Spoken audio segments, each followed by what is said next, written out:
I'm using the Posy of Roses today. It's one of the newer stencils, and it's one I've had sit for a couple of weeks actually, but I hadn't actually used it before today, so I thought it'd be ideal chance to use this.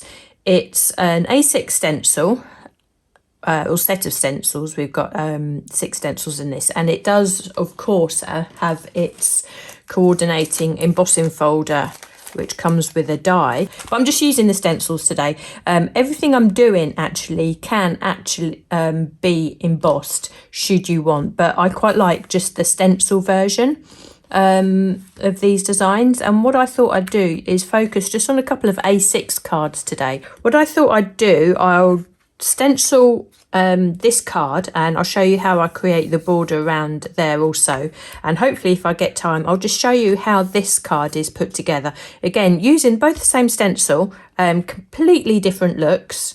This one's slightly more modern. It's perhaps a shape that not many of you are used to creating, so I just thought I'd just show you, talk you how to get the layering on this, basically, because the stenciling is something that I would be covering on here, something that you all know about, so it would be just your choice of colours and how you use it. I quite like this, the modern look on this, so hopefully I'll get to this a bit later. Now this one here is a sweet little card, it really is. It's just a single layer, apart from the matten layer obviously, and a couple of the gems, but that's entirely up to you.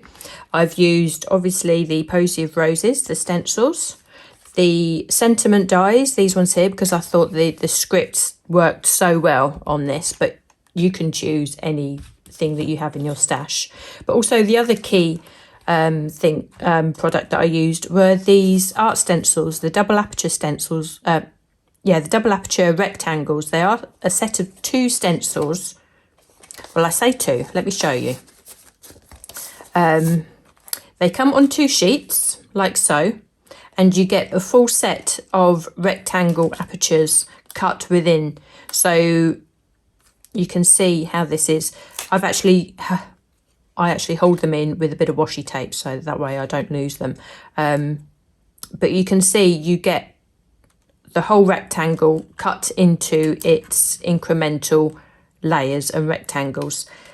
Both of these coordinate with each other. One is slightly larger than the other, so if I would take this larger rectangle from this sheet and place it onto the largest one on this sheet, you can see that they do actually layer. So perhaps that might be a video that I do for another time, so you can actually create inked faux frames, which I think I've just talked myself into another topic for a live there, so that might be that would definitely be worth doing. I'm not doing it today. I will definitely cover that. Excuse me, I'll definitely cover that for another week. But this is such a useful set to have. They are in stock. It's possibly something that's crept to the bottom of your pile and you perhaps don't use quite as often. Alternatively, if you don't have these but you have nesting rectangle dies, there is no reason why you can't die cut yourself a frame like this out of a cardstock or a copy paper and use the frame that way. Okay, so I've already pre-cut my piece of card that I'm going to stencil. You can either do it this way or you can stencil and then cut afterwards. But for, say, the purposes of this, it's a lot quicker for me to pre-cut my layer. So first of all, what I need to do is just line up where I want my card to sit under the stencil. Okay, so I'm going to line up my piece of card underneath. Just make sure I like to make sure that it lines up with all the grid work underneath. Okay.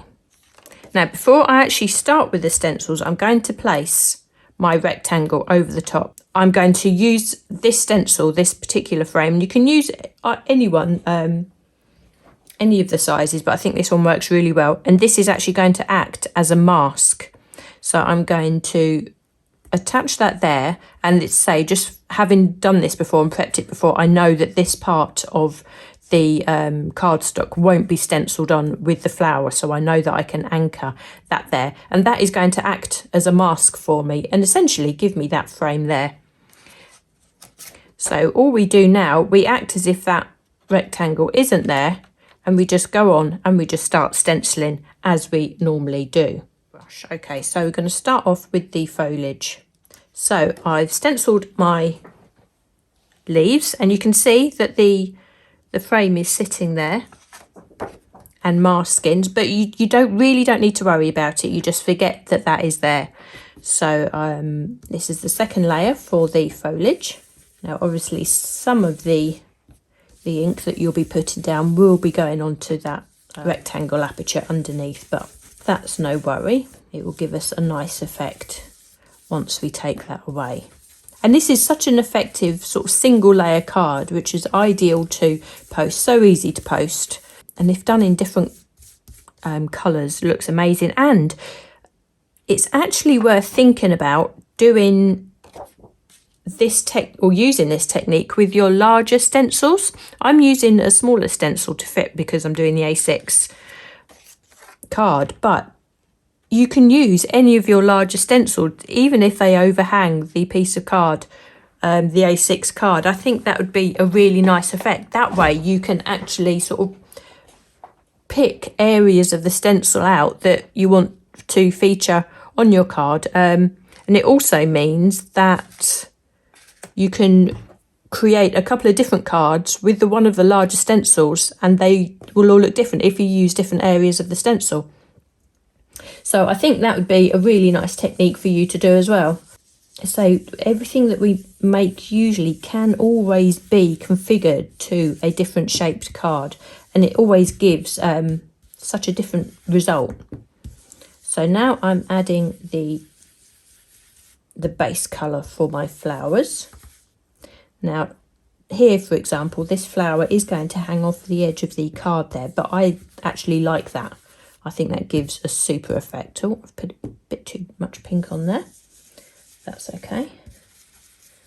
So I don't know if you notice, but whenever I do the stenciling like this, I always like create a halo of this, certainly the base colour of the flowers. I very rarely fill in the whole of the this base layer. I just think, for me, this is sort of gives a really nice effect. There's no reason why you can't or why you wouldn't. It's just something that I've always done. It just gives a really nice shaded sort of an airbrushed look. Now, so come on, I'm on stencil 4 now already, and I've already used this stencil today, and I've had yellow on it. So, and I didn't clean the stencil purposely because I want to take some of this yellow into this layer. Because that would hopefully give us like a peachy blend with the pink there. It just gives us a different look. So I'm going to take off as much of that yellow ink as I can in through the stencil there. Then just to obviously highlight the detail there, I do need to come in with another colour. I'm going to come in with a blue. So I'm going to create like a violet colour. I'm just going to use what's on my stencil brush initially because I don't want to come in too much. I just want that to be really, really subtle, but still pick up this amazing petal detail. Now I'm just going to come in with a little bit of blue, and if you see, I always come onto the stencil material first and work it then into the apertures, and that always gives me that soft colour, and it enables me just to control the blend that's coming in there, because this is a stunning blue used on its own. It's a real vibrant, it's tranquil waters, so it's a stunning colour, but you can really use these inks and Lisa's inks in so many different ways that they can look really, really subtle, or they can go really bold and vibrant, and especially when you blend them with other colours like this, they are super to work with, which is why I can't wait for the new ones that Lisa showed us the other night. So we can just blend that in. I can spend hours doing this, especially chatting away to you, and the time can really run over. But there we are. We've got a nice blend going on there. We should come in with the pink brush and we hopefully pull in some of that yellow that's already there. Perhaps a bit more pink. Now in this stencil, I don't know if you've got it or not, perhaps if you look at this this card that I've already made here, there are actually there's a couple of different types of flowers in there. So when you have the time and to put aside to actually use these stencils, you can pick out these different colours and do the flowers in different colours. You've got that option within that stencil, and that can really bring this stencil to life. So let's come in and do some more pink in there. And I think hopefully when I take this layer away, you'll see that by just using the creating that halo effect on the base of the very first base stencil for the flowers, it gives you that shading within that flower, which is really easy to achieve. So I'm getting really engrossed in what I'm doing here. It's one of those things that I can really lose myself. I don't know about you. I really do like working away with ink. There we are. Now straight away you can see the colours have worked out so different from this first one that I've already done. That already I'm going to have two cards of the same design, but they're going to look different, which is perfect when I have them sitting there in the stash. Now, before I remove the frame here, I've finished with my stenciling, so I can put those aside. Before I remove this rectangle frame, I'm going to keep it on there. I'm just going to move it onto a blending mat because I want to create more of a frame, so this really does stand out, but I really want to do that subtly. So I'm going to pick up the brush that I used for the pink ink, and I'm just going to start inking around the edges. Now obviously I'm going to try and avoid where I've taped that down. I'm going to tape that away because I'm happy enough just holding the stencil in place. Now you can keep the tape in place just while this while you add this ink around the outside if you're not happy to hold the stencil down. But what we want to do is just work a real small amount of ink just around the outside, because that is going to be enough just to leave this frame white and make it really distinct and in effect as if it's sitting in front of the flowers that we have there. Now, if you're not happy doing this, then the other way, of course, is to stencil this, the floral stencil fully, as you know, just by itself, and then you can die cut yourself a frame and just sit that over the top. That would have this very similar effect. I won't say the same effect, but it'll be a very similar effect. Although perhaps if you do it in white, it would have more similar effects. But it's there are options there for you. I always like to give you options, which enables you to then put your own spin on if you do fancy having a go at this yourself. Because it's very rare. I know everybody says we don't like to copy cards and whatever, but I don't know about you. I find it very hard to copy what somebody else has already done. I always like to add just my own little take on it, even if it's a change of colour, you know. You always like to add your own little personality into your cards. So what you see I'm doing now is just coming in with a bit of green just around the outside, only a small amount. I don't want to go too green, but it just takes off the pinkness, if you see what I'm saying. Just around the outside. And I am going on to the inside. Don't worry about the general shading over what you've already stenciled. You've created you'll never dull out what you've stenciled here because that ink has been laid down first. But what it will do is just tone down the whiteness in the background and just give you a really nice soft feel. So if I take that away now, you can see that we have this lovely white frame around the outside. And yeah, it looks totally different to what I've done there, which is this has worked out more purple than this one here. But so that's the beauty of stenciling and using the inks, I think, isn't it? And that, I think, is really effective just for a single layer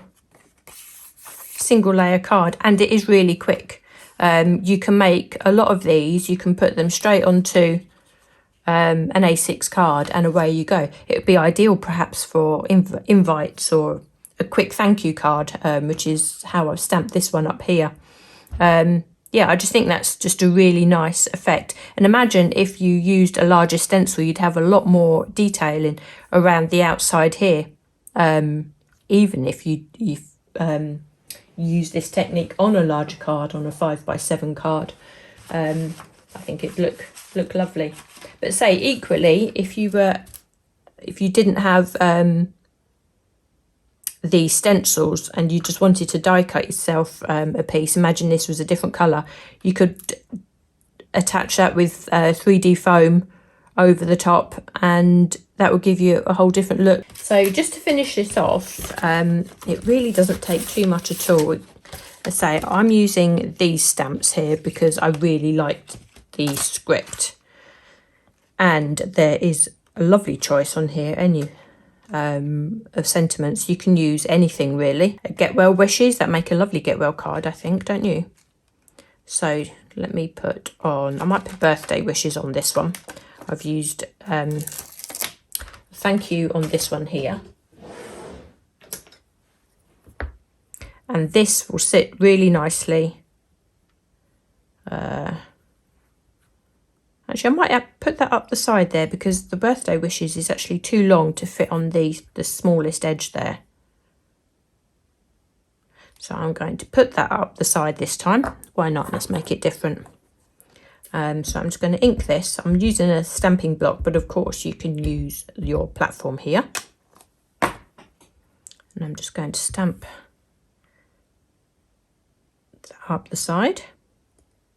Just in black. I think the boldness of that black will really make this come together. It's a look that I really like, especially when you mount this up onto your matten layers. It suddenly looks very different. So we can put that on there. Maybe that's too much grey. Or perhaps I'll just put that straight on there like that. Maybe I'll just put that like that. And then perhaps if we can add a couple of gems. Now, just like that with our glue. Oh, so we can add the different size gems. Like that. And that's just a really quick, simple card. Yeah, and very delicate as well. You're right there, Adele. It's super pretty and super quick, really. This, you could always take yourself a black liner pen and you can draw a squiggly line around the outside as well. Perhaps if you were doing this onto a different coloured cardstock, like craft card, then obviously this frame would come out a different colour as well. So that's one way of using the stencils. And for an A6 card, I think that's just really sweet, really pretty. How are we doing for time? We're doing quite well for time. Okay, so we do actually have the time to come on. Hopefully I can show you this one now. Again, this one I've just stenciled really lightly, because I really wanted the sentiment to come up bold in this one. But what I've done here, I've stenciled these the same in yellow, done a different colour this time, and I have actually embossed this one here to make it look a bit different. So what I wanted to show you, instead of just putting this straight onto the card and matte and laying, which would look lovely in itself, I just wanted to show you how I go about just offsetting it. What I will say is go down with your colour first, because this will be your largest layer. And what I want to do is really line this up in this top corner here. That will give a real nice crisp look. And then once you're holding that there, you can pivot to see how much of the sort of the under colour that suits you best, basically. So I'm going to have that just like that, I think. And what I do, holding the two pieces together, I'm just going to turn it over. And all I'm going to do is just draw the lines where it will line up against the card in that top corner. Because what I will then go on to do is cut that down. So if I can line that up.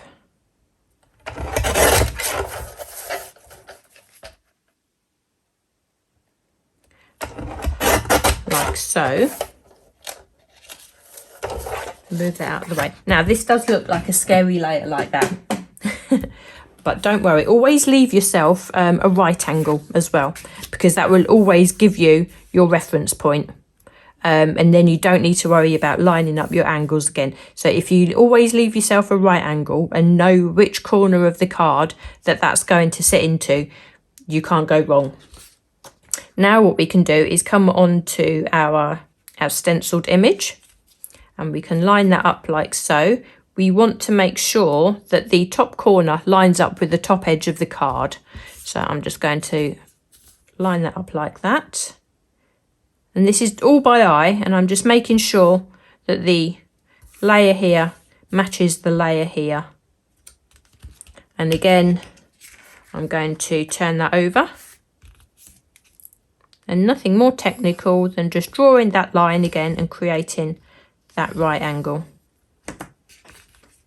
And I think also sometimes we spend so long stenciling and embossing our image that we then go on to think, or there's something in our brains that tells us that we can't cut into it.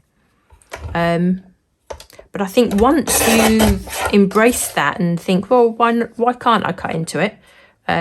It really does open you up to creating a few more shapes, because you could always use an aperture to cut into this.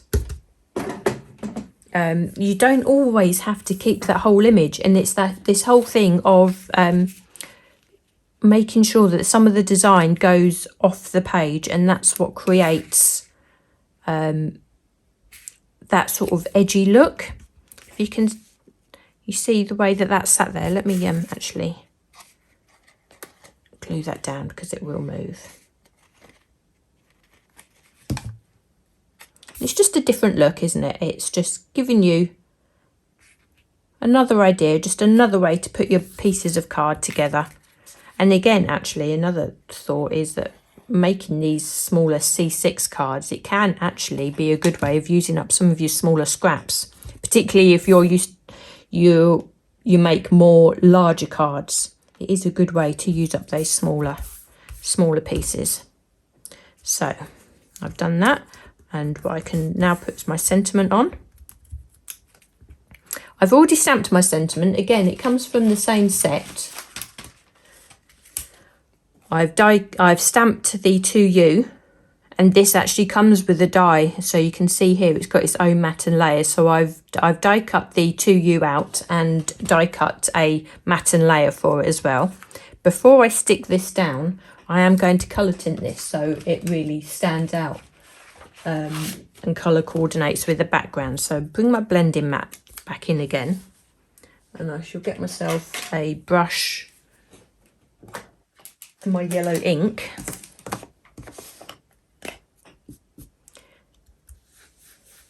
And I shall just colour tint this and aim that the darker area of yellow is at the bottom and working up to a lighter colour. Now, When I done this blue one, I actually colour tinted the card first and stamped on top of it. I haven't done it this way round because what you need to do really is make sure that the black ink dries before you start blending a colour over the top. Otherwise you risk a muddying of the colours. But as long as you let the ink dry, then you absolutely can blend the colour ink on top of the black like this. Or you might want to use your colouring pencils, colouring pens to actually fill in the letters and colour it that way. Again, you've got options there. So that's quite delicate, so I'll just hold that. There we are. So when I mount this onto the layer,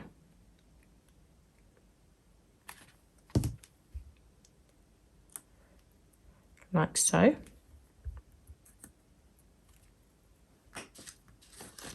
and we can put that onto the bottom of the card. So I think this time actually I might just put that on the angle, following the same angle as the card, and then choose another little sentiment just to stamp onto the top there. Again, from the stamps from that set, I want one of the smaller stamps so it sits in line with the 2U. So I think what I might do is use the Lots of Love. Get myself a stamping block. And again in black. I don't think you can go wrong with stamping your sentiments in black. If I can stamp that onto there. I quite like stamping directly onto my cards. I've got the confidence of Lisa's inks and stamps that I know that they'll do a good job. But if you're not as confident doing that, then obviously stamp it onto a little strip of white card and cut it out. So we can put that on there. And that's a really nice way, again, to finish that card off.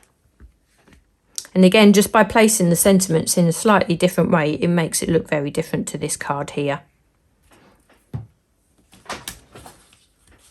So if I bring in these other ones too, so you can see them all. Those are the ones that I've made before, and that's the one I stamped and inked just now. Thanks so much for joining me this afternoon, and I shall see you again next week. Take care.